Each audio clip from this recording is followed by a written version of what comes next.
राज्यामध्ये वर्षाला 5 ते 5.25 लाख टन आंब्याचं उत्पादन होतं. त्यापैकी जवळपास निम्म म्हणजे 2.25 ते 2.5 लाख टन उत्पादन हे केवळ सिंधुदुर्ग आणि रत्नागिरी जिल्ह्यामध्ये होतं. जवळपास 1 लाख हेक्टर आंब्याच्या बागा बाधित झालेल्या आहेत आणि त्यात सगळ्यात जास्त बाधित झालेला पीक म्हणजे हापूस, ज्यानं जगाच्या बाजारपेठेवर राज्य केलं. कोकणचा राजा, फळांचा राजा म्हणून या ज्या हापूसचा आपण गौरवानं उल्लेख करतो, कधी कधी आम्हालाच हापूस खायला मिळत नाही इतका बाहेरच्या देशामध्ये तो जातो. तोच हापूस आता देवगड, वेंगुर्ला हापूस असा लेबल लावून कुठं दक्षिणेकडचा, बेंगलोरचा, आंध्रचा आंबा विकला जाणार आहे.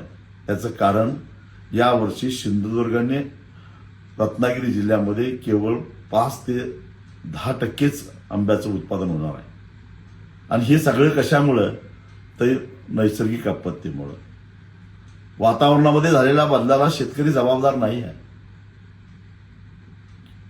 कीटकनाशक कंपन्यांनी चुकीची औषधं दिली आणि शेतकऱ्याला फसवलं.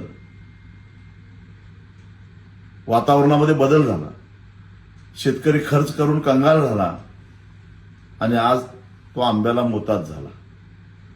अशा परिस्थितीमध्ये केंद्र सरकारनं आंबा उत्पादकाला मदत केली पाहिजे, राज्य सरकारनं आंबा उत्पादकाला मदत केली पाहिजे, एक भरीव पॅकेज दिलं पाहिजे. हेक्टरी 5 लाख रुपये आंब्याला, जी आंब्याची स्थिती आहे तीच काजूची स्थिती आहे, आणि हेक्टरी 3 लाख रुपये काजूला मदत दिली पाहिजे. या मागणीसाठी उद्या म्हणजेच 12 मार्चला ओरस या सिंधुदुर्ग जिल्ह्याच्या जिल्हाधिकारी कार्यालयावर प्रचंड मोठा आंबा बागायतदारांचा मोर्चा काढायचा ठरवलेला आहे. आणि या मोर्चामध्ये तुम्ही सगळ्यांनी सहभागी व्हा अशी माझी तुम्हाला कळकळीची विनंती आहे. आता जर का आपण गप्प बसलो तर कोकणातला आंबा आणि काजू संपेल, कोकणातली शेती संपेल, हे लक्षात ठेवा.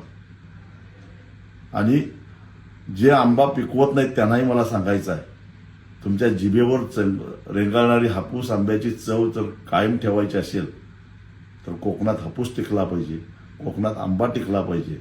त्यासाठी ग्राहक म्हणून सुद्धा आपण, एक कोकणाची अस्मिता म्हणून तरी आपण या मोर्चामध्ये आंबा पिकवत नसलो, आंबाची कलमं नसली तरी आपल्याला गेलं पाहिजे.